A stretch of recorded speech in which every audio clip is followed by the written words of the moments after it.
All right. Let me get this here. I'm using OBS today, not StreamYard, just because I've been doing stuff for the Cup Series. I've been busy. Just figured I wasn't gonna have time to set up StreamYard, and I need to get OBS squared away where I can have comments scrolling over like I do StreamYard and stuff. Let me go ahead and get this link out, slowly get people coming in here, since there was no scheduling or anything.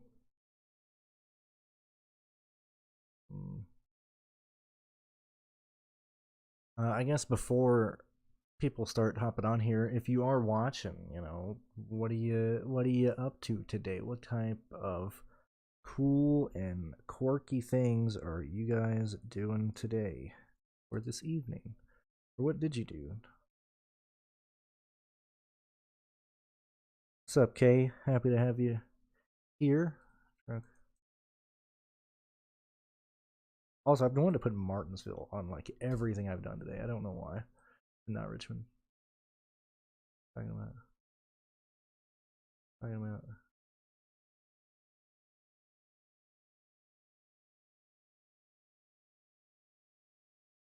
Okay, Truck Series, the Richmond Suite.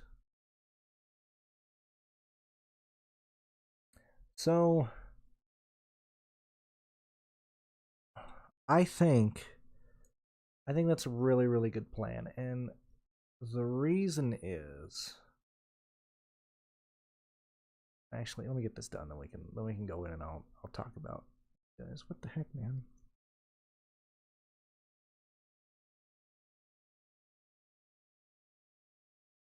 Yes, DraftKings, I need that. All right, cool. We're rolling with that. All right, cool. That's out there. Let me move this so we can start walking through stuff together. All right, so I know it's been a while since we've seen this view, but this is a very, very fun race to build lines for, and it's a really fun. I think there's potential here across the board to have interesting lines, and the reason is I need to open up practice times. They practice qualified in the day. This is going to be track's going to be much cooler when they're on it, but in my opinion, this is a race that we see a lot of wrecks in, that we see a lot of yellows in, and that we see a lot of leaders in. When I say a lot, I think there's a good chance we have like probably 4 to 5 guys lead in this race. Probably 3 real guys leading, but due to weird cautions before the end of a stage or something, I think somebody else will then lead like 8 or 9 laps or something, or just something like that. Stuff up. So the main guys in my mind that I see leading laps in this race, we'll highlight them as lap leaders and not necessarily the ranking. I see Majeski, Smith, Friesen, Enfinger, and Nemechek being the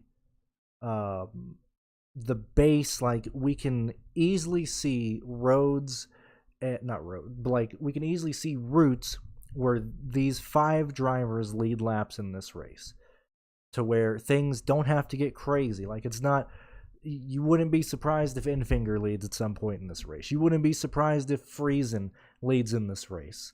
You wouldn't be surprised if Majeski. You wouldn't be surprised if Chandler Smith gets around Majeski in a run, or whatever the case is. So these are the 5 main people that we can realistically see leading in nearly all race scenarios. Once we get past that, we can see people like Hocevar, Rhodes, even Corey be guys you can throw in not necessarily a line, but throw in the race approach that they get off strategy. They stay out when other people pit, so on and so forth. And so there.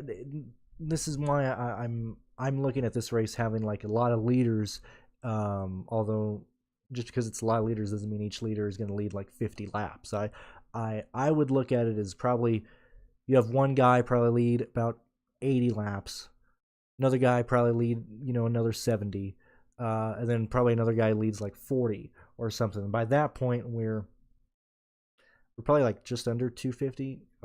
My head math is correct, and then you sprinkle in whoever, or you can sprinkle in names of other people who would lead laps. Now, looking at where I have guys projected to lead and things like that, I like Ty Majeski, I like Chandler Smith, and I like Nemechek. The reason is so Majeski, yes, he got the pole. Yes, there's a lot moving into why he can be a great play today. We understand that this is Ty Majeski's strong suit, these types of tracks. This is what he does all the time. This is what he wins in all the time. He hasn't had an opportunity like this, start on the pole, in a truck that is going to have speed, in a truck that showed speed last week at IRP when he was the third best car. I understand that he finished 8th, but the man had top 5 speed. That's what you want in these races. He's starting first. We can clearly see by his practice laps that, hope you can hear me. I know I'm like leaning over here and looking over here a lot. When we look at Majeski, I think he has great short run speed. In this race, I think certainly with the restart advantage that he has, because he is the control car, I think he can lead the first 30. Let me change it. I have him leading like clearly I have projections, but in my mind, no question about it, Majeski leads the first 10 laps. No question at all. It goes with, or it then moves to, how big of a lead does Majeski have over whoever's in second place, whether that's Friesen or whether that's Chandler Smith. Whatever he can gain on those guys in the initial run is then going to dictate how long Majeski can stay out, because we can look and see that Majeski doesn't necessarily have the long run car. We can see him dropping off speed very quickly and certainly once the tires fall off. I would look to see people start closing him back down and running him back down probably around lap 18, probably to 25. That's where we're going to see, if you're looking at a graph in terms of Majeski's speed initially, starting as the quickest car and then losing speed, we need to figure out where that intersection is between these other guys catching him and having a faster car in the long run. That's why I like the idea of playing Majeski and Chandler Smith together in a line, because I think Chandler Smith is the front runner to pass Majeski in under green flag conditions in the first stage. And I think Chandler Smith has a good chance of leading at any point in this race, okay? And same with Majeski. Like, it's not just Majeski leads at the start, then he doesn't lead again. He's going to be in the top 5 all day. Once we get to that, you can make the same argument that I made for Chandler Smith with Stuart Friesen. However, I don't think Friesen will come into play until later in the race. Clearly, Lane Riggs, not in contention for a DFS play a day. Infinger, I just don't think that he's going to be able to get the lead in stage 1 if it goes green or by himself, because he'll need to pass both Majeski and Chandler Smith and Stuart Friesen, and he'll most likely be passed by Nemechek. Nemechek has the best car. We can see that right here. And when we specifically look at his fall-off speed, yes, he doesn't have the short-run speed that Chandler Smith has. He doesn't have the short-run speed that Ty Majeski has. That's why he qualified 7th. That's why when we look at his practice speed, we understand that he can't compete with him on the short run. But when this race goes green and tire wear starts coming in, and certainly in stage 1 and stage 2, or vice versa, late in the race in stage 3, when we at least have probably one good long run, I think that's when we'll see Nemechek take advantage and start running a lot of fast laps. I think Nemechek gets a shitload of fast laps in this race when he's not leading.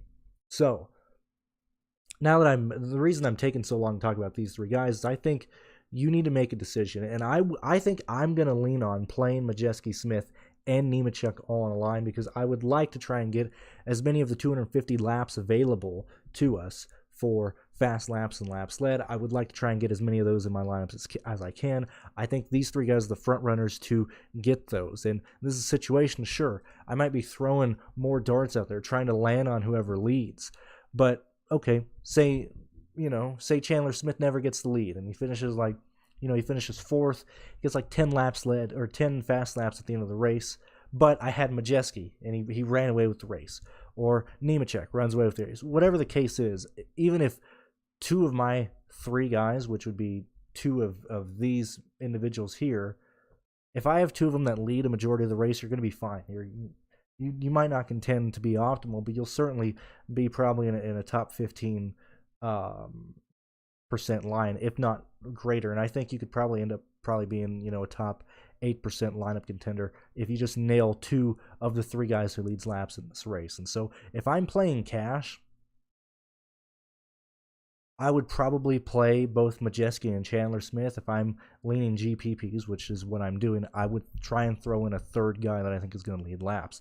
And the reason you can do that is because the 6K range is not only do you land on it, but there's a lot of good point per dollar plays in that area. Thank you very much, Mark, for hopping in. Thank you, Spread Attack, for hopping in. When we look at the 6K range, we're landing on two good plays, and even the 7K range as well. I assume, and it's a darn shame that he's going to be popular because he's starting here with the misprice with him here, him starting 28th. I don't give a shit what Raja does in terms of can he win the race. I don't care about that. We can easily see him paying off the $7,100 price tag. That's all I care about. We could very realistically see a situation where Taylor Gray can finish 18th to 14th today. Okay, and so not only do you have these two guys here that I think are going to carry ownership and have guys go to them, you also have Timmy Hill at $6,400. Okay,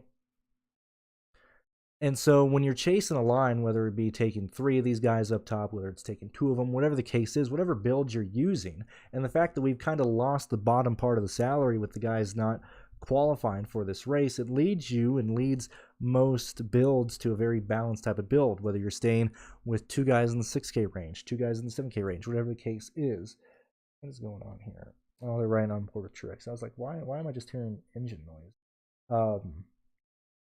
Michael Curtis, thank you for the $2 donation. You're staying in there, and I appreciate it, man. I was gonna say loyal, but that sounds weird. And while you are loyal, I just appreciate you continuously donating money to the stream and everything. Opinion to Chandler Smith, Majeski, the same. Oh yeah, actually, yeah. Thoughts on Thompson, Wood, Caruth? Clearly, like Raja is going to be owned. I've talked about him. I'm worried that it's the same thing that the media always does. They're just putting an absolute ton of pressure on poor Raja Caruth. Okay, every time you talk to them. Anytime they're in the pits, they're always like, what's Raja Caruth doing? How is he doing? Like Pocono.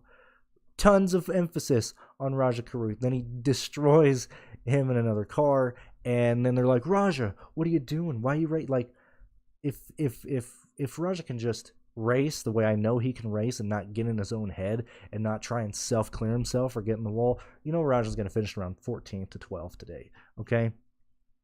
That's just the situation we're in. And so these three guys are most likely the plays that people are going to go to, and I can't really find any reasons to say don't get there. This isn't a situation where, I want to fade Raja, I want to fade Taylor Gray, I want to fade Timmy Hill. No, these guys are excellent plays. Everybody can see that. The projections show that. And if you don't have projections, you're going to end up here when you build lines anyway, and they're the best plays in those in their respective price ranges and stuff. What are you going to do? Play Haley Deegan over Taylor Gray? What are you, an idiot? So where do we get different? What do we do differently in this race? Well, I think playing three of these guys is a way to get different and be aggressive enough to not be duplicated. 40 of you guys here watching, I do appreciate it. What else can we do? What are other plays we can get to? If you're doing two of these guys, you're most likely having enough money to get to either Crafton, to get to Corey. As I said, what is this? Okay, I'll respond to that in a minute. If you're playing two of these guys, two of the guys that I have highlighted, well, first off, if you want to get different, ways to get different, play Friesen, play Enfinger. I think that's different enough. Try and get to Rhodes, Crafton, Corey, that's a way to get different. I think those are very risky plays because if this race does go, even if it's just two guys leading the majority of the race, it's a situation where Ben Rhodes finishing sixth doesn't, sure, it's different, but it doesn't beat lines that had the lap leaders, or it doesn't beat the lines that had the place differential from other guys and stuff. Like Corey needs, close to 50 points to pay off. In order for him to do that, he not only needs to finish, well, he most likely needs to get fast laps and lead laps, and I can see those situations. And the reason I'm going over these is because clearly these are like the ways that I would assume most people would get different.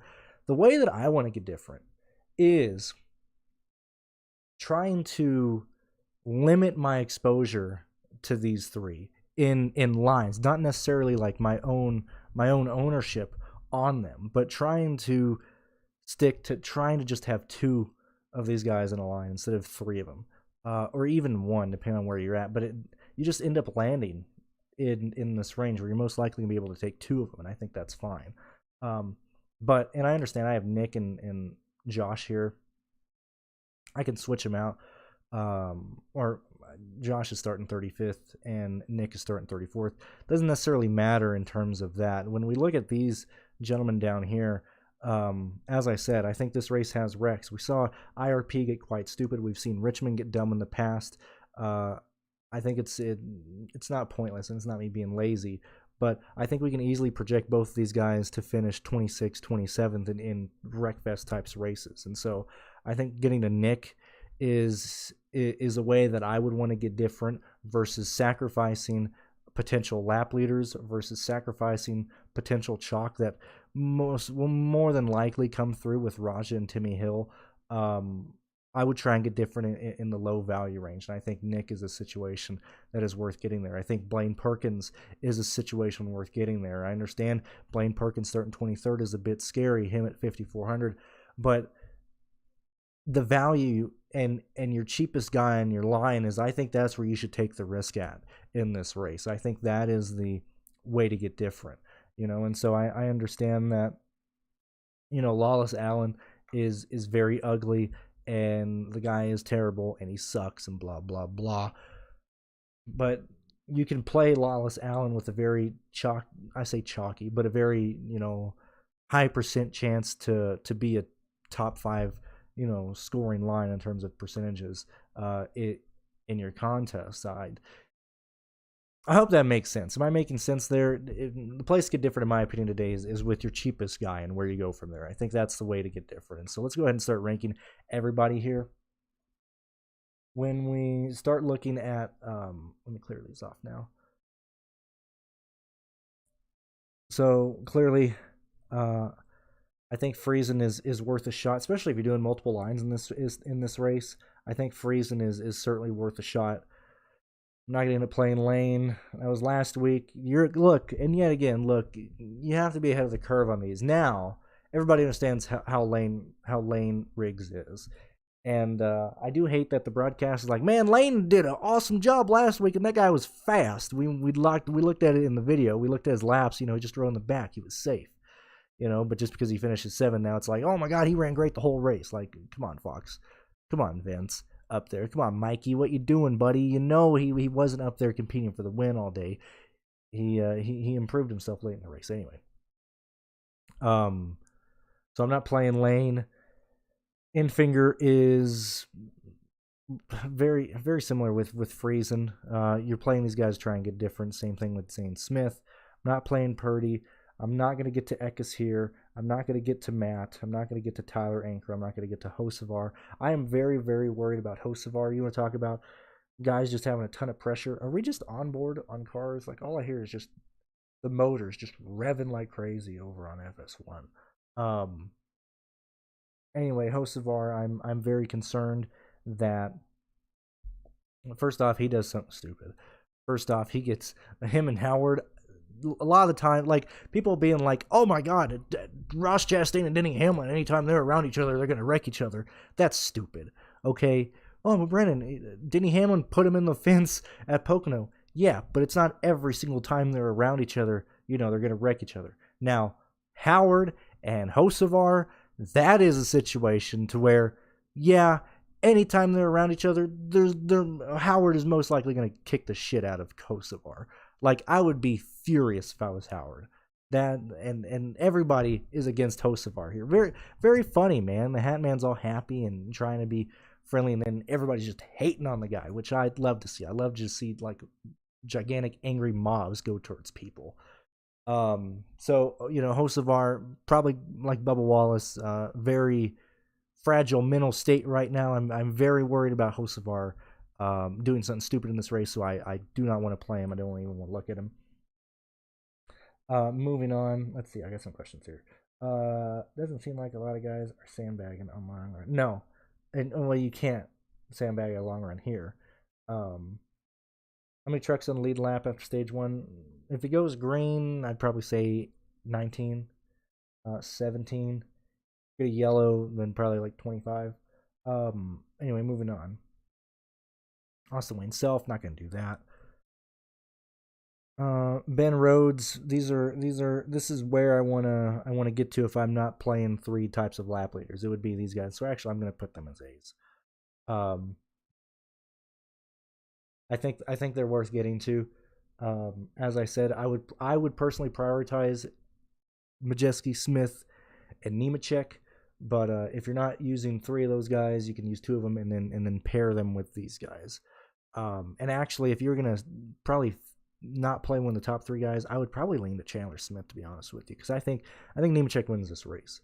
I think he has the best truck. I think he gets to the lead at some point in this race. And so if you're going Majeski, Nemechek, I'd probably then try and get to like Corey. I think he's a great pivot off of Chandler Smith. I think Rhodes is a great play based on strategy and Crafton, just due to the fact that we are seeing a situation where I think he can very easily score around 44 points. I'm not playing Jake. Where am I at? I'm not playing Jake. I'm not playing Derek, just because I think Derek is going to finish probably around 15th, 14th, 13th, somewhere around there. So that doesn't work. Taylor Gray is going to have speed. Tanner Gray is also going to have speed. He's just a bit hard to get to at $7,900. You have to build your line around Tanner, but I think Tanner is a way to get different. That isn't like going to the very edge of like a building and leaning over the edge. I think Tanner Gray is a very safe way to get different. I'm not playing Haley Deegan. Not doing Caden. Colby Howard. I think he's very viable today. Blaine Perkins. I think you can consider him if you're trying to get different. As I said, as your cheapest guy, Blaine Perkins. If you have a really really chalky line and you don't want to be duplicated, I think Perkins would be a way to go there. Jack Wood sucks. We're not doing that. Casgrala is not going to run competitive speed in a sense of getting in the top 12 or something. He'll most likely be one of those guys going a lap down, probably late at the end of stage 1. Wallace Allen, personally, I don't want to get to him, but I can understand playing him to get different, as I've said. Him, Perkins, all these guys would be the value ranges that I would kind of go to get differently. Not playing Joey Gaze, not doing Holmes. Boyd, we can consider. We can consider Chad.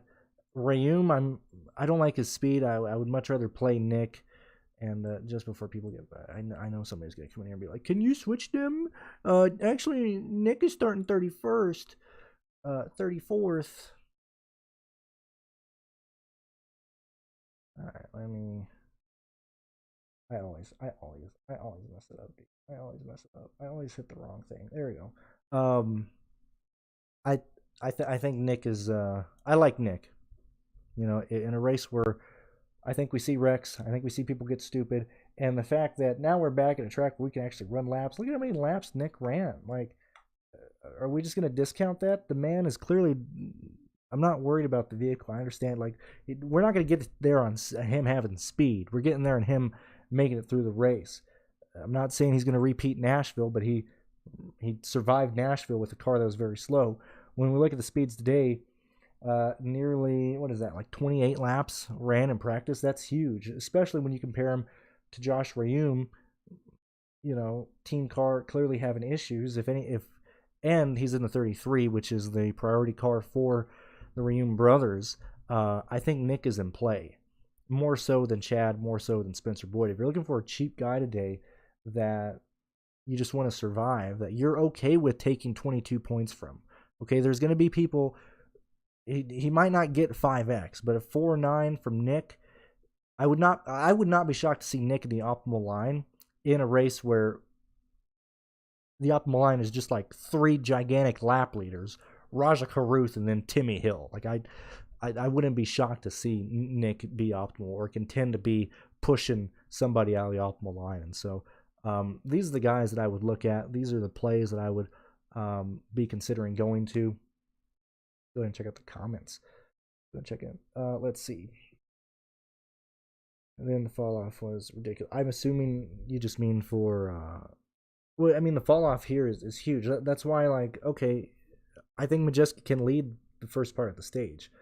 Am I wrong to lean towards a punt plays starting inside top 30? I don't think so. As I said, if you're there, you're probably looking at Lawless. You're probably looking at, like, if we're gonna get crazy with a punt inside the top 30th, I think it should be Blaine Perkins. I hate to say it.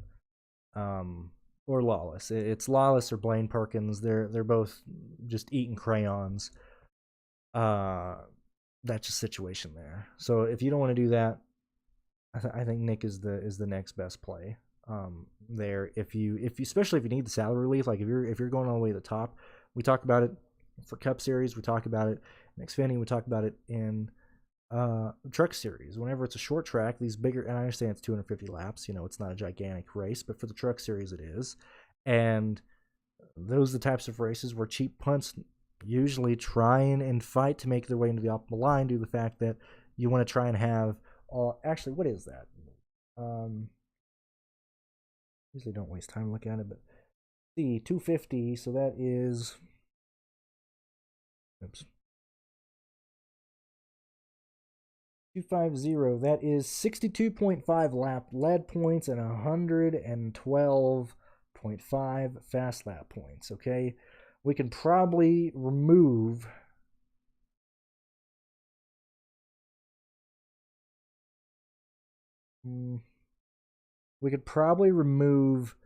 maybe 30 fast lap points in total due to wrecks. Actually, let's say the race under green, you have 198 laps.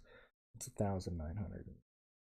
You have 198 laps of green flag activity where the fast laps are not being removed due to them not being given out under yellows. That's still 81. That's still 89.1 fast lap points out there. And so I think if you could try and get most of those, that's nearly 150 points just then right there. And so when you're looking at punt plays and races to where they can possibly work out, I would say it being a race like this, or certainly a situation like this. Oh yeah. 5 to people forget that Richmond is old, man. Richmond has fall off. This asphalt is very, very old. How you doing, NASCAR Fantasy Live? Are you finally making videos, or are you just keeping that name there? If I was to fade one of the KBM guys in terms of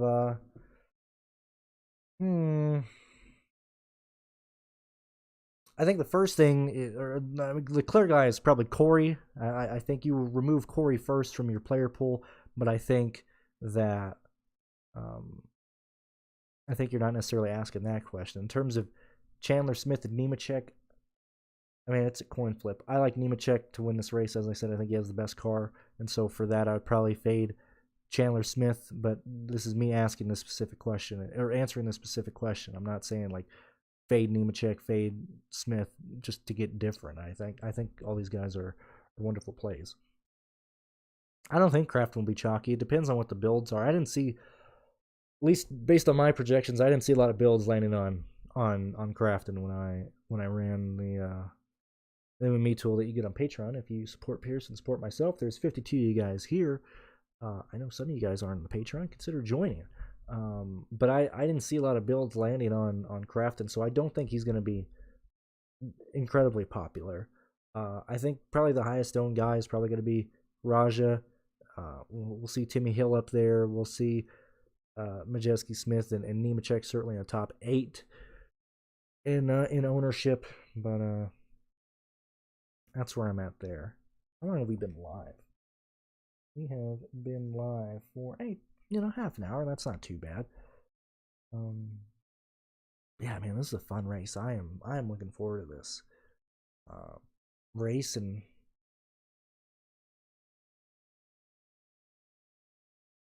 I like playing Majeski, Chandler Smith, and Nemechek together in a line, man.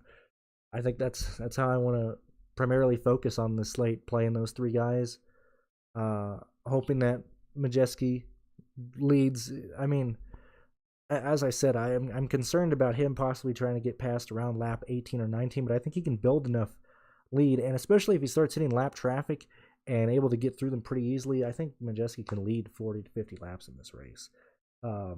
Yeah, the Gray brothers are fantastic plays based on their salary, based on how well they are at short tracks, based on where you land on, and that's kind of what I said when I started this. Taylor Gray, Raja Caruth, Timmy Hill, popular both projection-wise and lineup construction-wise, because you will end up landing in that range a lot.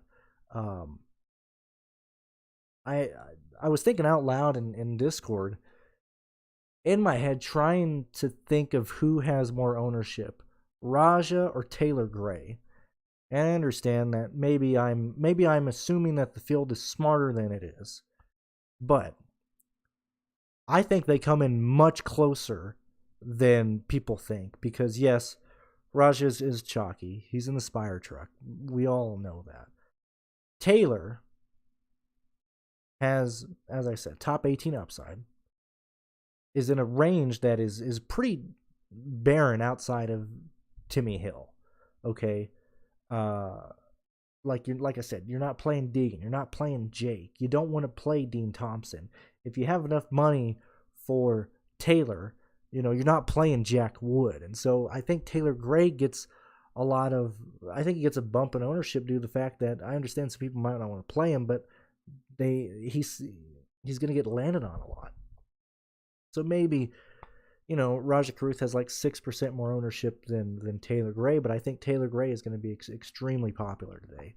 Whether people are going out of their way to play him, whether they land on him, and so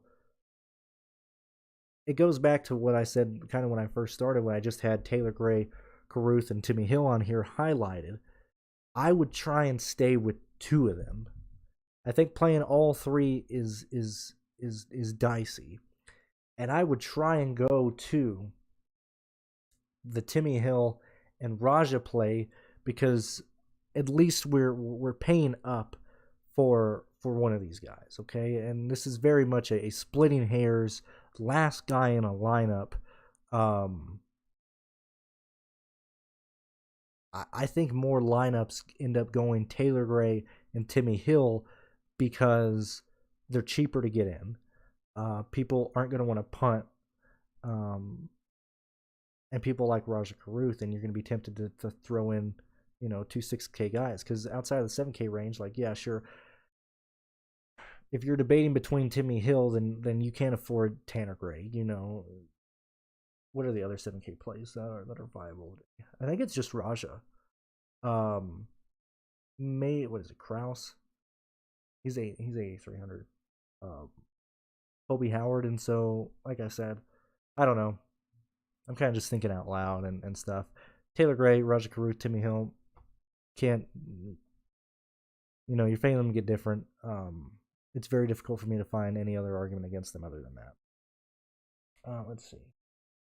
Even Truck, Craftable Chalky, been busy. Seems like a lot of people in the Gray. Yes, I always stream. Matt, I have not seen you in the chats. I'm assuming that you are a new viewer. I stream for every race. I think I haven't missed a race this year. But I stream for every NASCAR event. I also have videos during the week. I also have a Patreon that I work with Pearce Dietrich on. Pearce Dietrich. not because I'm a DraftKings contributor, but he's a DraftKings contributor. You see him on DK Live. You read his articles. He's a big part of DK. All right, so that's what you're supporting in the Patreon if you would like to join, Matt. Gray Brothers I know, man. Joey Gay's 33 points. I think that is a bit cuckoo. I think that is a bit cray.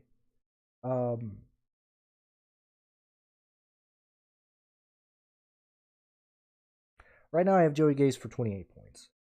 That has given him a 22nd place finish. I don't know if I can give him more than that, man. I think 28 to, did you say 33 or 40? 33. Yeah, okay, 28. So that'd be like a 20th place finish. I can see it. I'd bump it down to like, I don't know. I like 28 as the projection for Joey Gay's. That's where I'm at there. Let's see. 20th, yeah. I don't know. I think giving him 22nd is more than enough. Because I think you go a lap down. So that's the main thing here is I think we start catching lap traffic probably around lap 20. And for Timmy Hill, it's not a concern because he'll get through the field. For Gase, while it's not a concern necessarily, there's a chance that he might get lapped twice, or in a situation where he gets lapped, he can't get his lap back by like the stage 2 break or whenever caution comes out, and then he's not in a chance to get a lucky dog. He's not in a chance to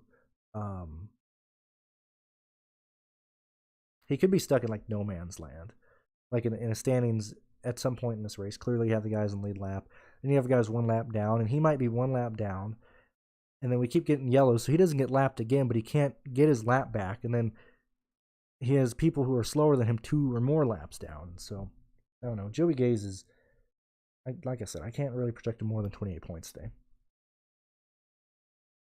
I mentioned Rhodes slightly. Strategy play.